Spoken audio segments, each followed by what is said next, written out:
Here's a quick video on how to install your Milford Next-Gen Towbar end cap and towing lug. Secure the end cap onto the receiver.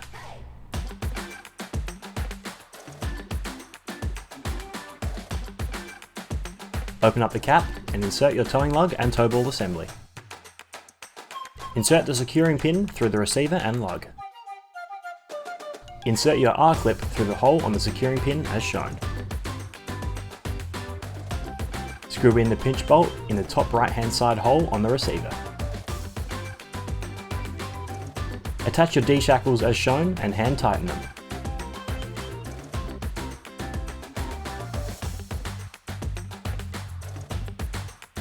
Finally, using a 17mm wrench, tighten the pinch bolt.